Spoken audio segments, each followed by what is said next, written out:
Bene ragazzi, oggi vi porto da Cristian Famà, Match Point, negozio specializzato di tennis a Quartu Sant'Elena. Lui è l'incordatore ufficiale dell'Internazionale d'Italia già da diversi anni, un professionista molto competente, e porterò le mie racchette, le Graphene Touch Radical MP, per un custom. Sapete di che parlo? Ve lo racconto in questo video.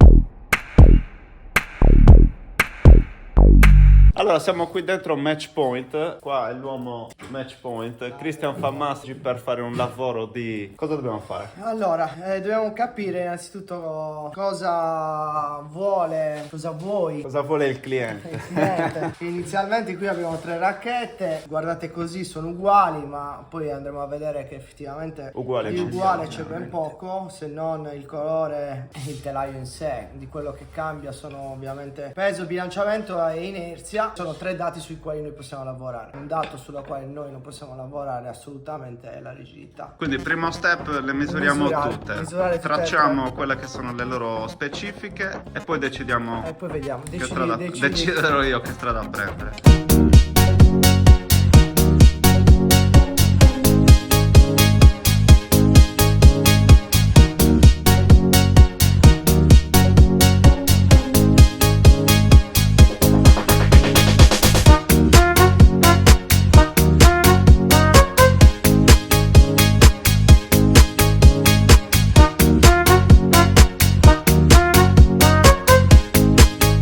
Quanto è alto del potro? 2 metri.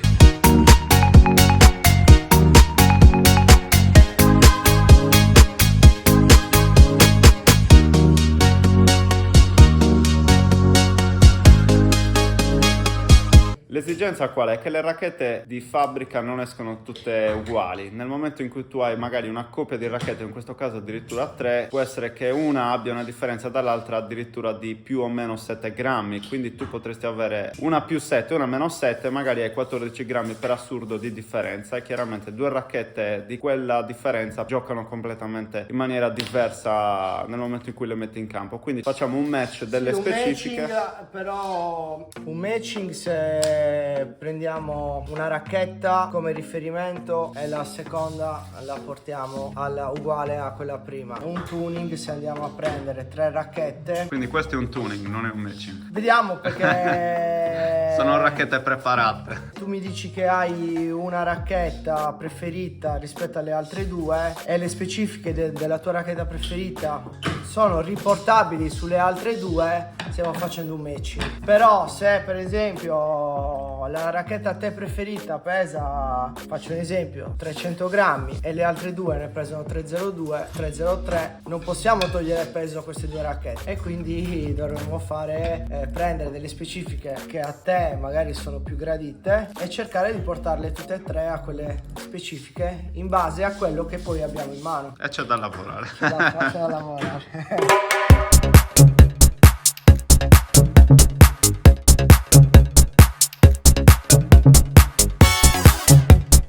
Allora Cristian, cosa stiamo facendo qua in questo macchinario? Allora, stiamo andando a misurare l'inerzia di tutte e 3 le racchette. Che tipo di inerzia hanno? Questa inerzia è, parole povere, indica un po' la manovrabilità della racchetta quando viene fatta oscillare, quindi in fase di gioco. Più alto questo dato, meno è maneggevole la racchetta, giusto?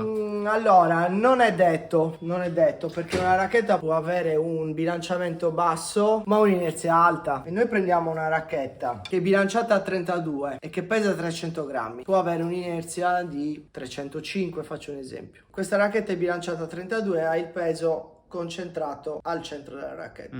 Se noi questo peso lo spostiamo agli antipodi, la polarizziamo, avremo sempre una racchetta bilanciata a 32, però avremo un'inerzia completamente diversa perché abbiamo aggiunto peso in testa, ma poi l'abbiamo controbilanciata al manico.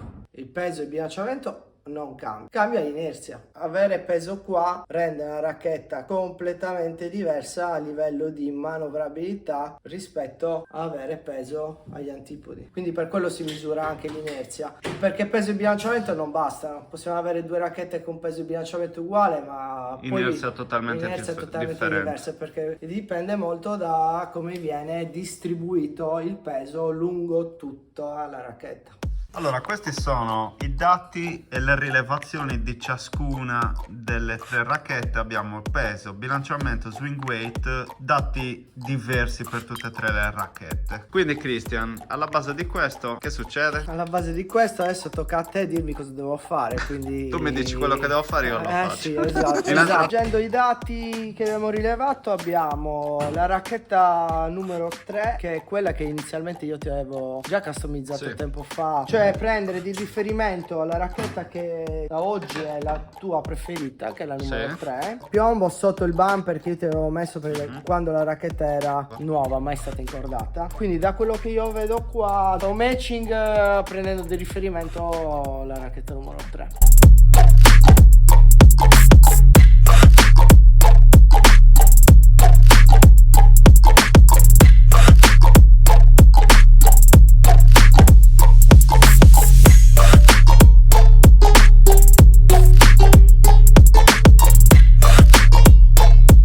Allora Christian, vediamo spesso che ci sono i pro che ce l'hanno posizionato qua il piombo, adesso tu l'hai messo qua, cosa cambia? Tenendo presente che non c'è un meglio o peggio, ma è sempre una questione personale. È personale, è molto soggettivo. Se andiamo a posizionare piombo a ore 10 e a ore 1, 2, diciamo 11, questa zona qua, andiamo a creare stabilità al telaio, a inerzia maggiore, perché ovviamente ci avviciniamo alla testa della racchetta e quindi lo percepiamo. Quindi sale quella swing weight che abbiamo visto Esatto. prima. E creiamo stabilità. Se abbiamo massa, creiamo stabilità all'impatto anziché oscillazione. Twista meno la racchetta, che twisterà sempre. Ogni impatto le racchette twistano, quindi... C'è un altro posizionamento, Christian, tra i più diffusi anche tra i pro, mi viene in mente Novak Djokovic, posizionamento 3-9 sulla racchetta, quindi dove siamo posizionati? Allora andiamo a posizionarci su questa zona del telaio e diciamo che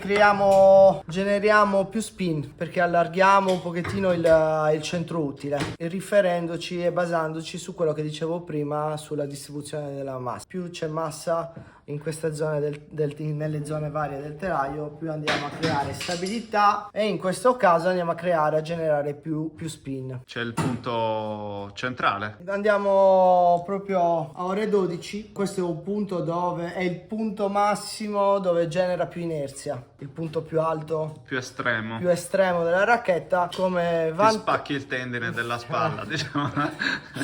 Se non polarizzi un pochettino la racchetta, in base a dipende poi quanto peso aggiungi, bisogna stare attenti a quanto se ne mette. Quindi mettendo qua ore 12, punto dove aumenti di più l'inerzia con minor peso, quindi ovviamente l'inerzia la aumenti il bilanciamento, è una percezione della racchetta abbastanza pesante. Sempre poi stare attenti a quello che si vuole dal telaio. Allora Cri, abbiamo fatto il grosso del lavoro, adesso cosa ci rimane da fare? Ma allora, adesso abbiamo portato a specifiche richieste, insomma, tutte e tre le rompipalle di cliente. Le racchette. Adesso montiamo il grip in cuoio e niente, una volta montato il grip la incordiamo.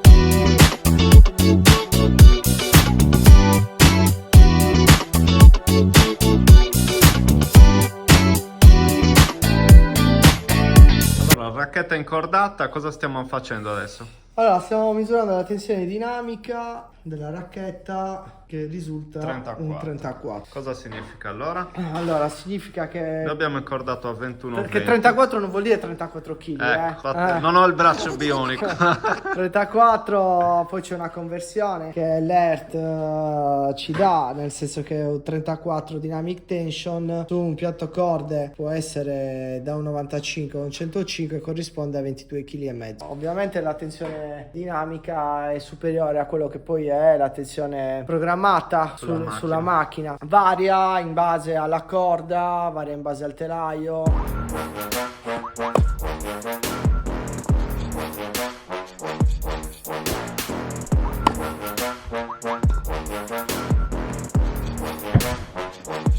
per noi cordatori sono molto importanti, ovviamente. Perché vi spaccano le palle i giocatori pro. I giocatori lo usano, l'ERT lo usano. Molti non sanno neanche ancora bene come si usano, perché ci è capitato di avere dei giocatori che usavano l'ERT, lo mettevano non correttamente, quindi poi vengono e ti dicono no, ma qua ovviamente l'ERT va messo in maniera corretta. A loro interessa che sia la tensione, che la dynamic tension sia uguale per tutte le racchette. Ovviamente noi lo usiamo proprio per quello.